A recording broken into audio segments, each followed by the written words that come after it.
Hello friends, Radhe Radhe. आज रवि प्रदोष व्रत पर प्रदोष व्रत का महत्व और कथा जानेंगे। आज रवि प्रदोष तिथि का व्रत किया जा रहा है। प्रदोष व्रत भगवान शिव की उपासना का अत्यंत पवित्र दिन है। जब यह व्रत रविवार के दिन पड़ता है तब ये रवि प्रदोष व्रत कहलाता है। इस दिन सुबह और प्रदोष काल में भगवान शिव की विधि विधान के साथ पूजा अर्चना की जाती है और रवि प्रदोष व्रत की कथा का पाठ किया जाता है। धार्मिक मान्यताओं के अनुसार रवि प्रदोष व्रत की कथा को पढ़ने व सुनने मात्र से कई कष्ट दूर होते हैं और भगवान शिव की विशेष कृपा भी प्राप्त होती है। इस कथा का पाठ करने से सभी कष्ट दूर होते हैं और सुख, शांति, समृद्धि की प्राप्ति होती है। यहाँ पढ़े रवि प्रदोष व्रत कथा। रवि प्रदोष व्रत कथा। रवि प्रदोष व्रत कथा। एक गांव में गरीब ब्राह्मण निवास करता था। उसकी साध्वी स्त्री प्रदोष व्रत किया करती थी और एक पुत्र भी था।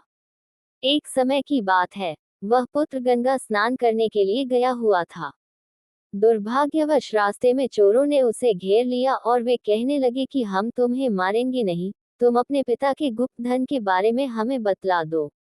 बालक दीन भाव से कहने लगा कि बंधुओं, हम अत्यंत दुखी दीन हैं, हमारे पास धन कहाँ है। तब चोरों ने कहा कि तेरे इस पोटली में क्या बंधा है। बालक ने निसंकोच बताया कि मेरी माँ ने मेरे लिए रोटियां दी हैं। ये सुनकर चोरों ने अपने साथियों से कहा कि साथियों, ये बहुत ही दीन दुखी मनुष्य है, इसलिए हम किसी और को लूटेंगे। इतना कहकर चोरों ने उस बालक को जाने दिया। बालक वहां से चलते हुए एक नगर में पहुंचा। नगर के पास एक बरगद का पेड़ था। वह बालक उसी बरगद के वृक्ष की छाया में सो गया। उसी समय उस नगर के सिपाही चोरों को खोजते हुए उस बरगद के वृक्ष के पास पहुंचे और बालक को चोर समझकर बंदी बना राजा के पास ले गए।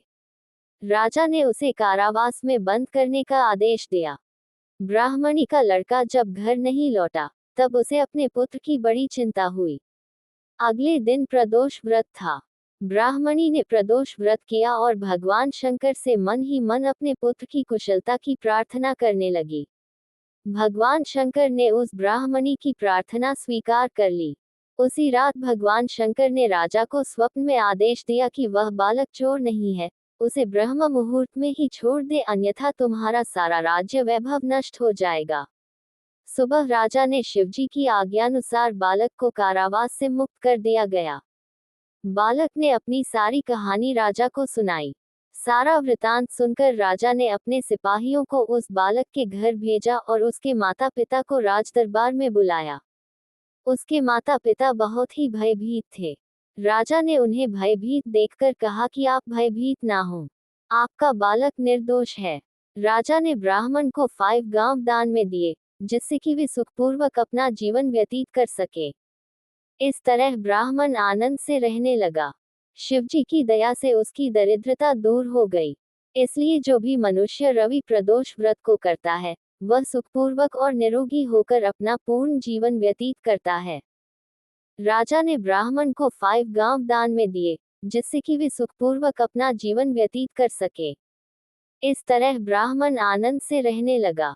शिवजी की दया से उसकी दरिद्रता दूर हो गई। इसलिए जो भी मनुष्य रवि प्रदोष व्रत को करता है वह सुखपूर्वक और निरोगी होकर अपना पूर्ण जीवन व्यतीत करता है।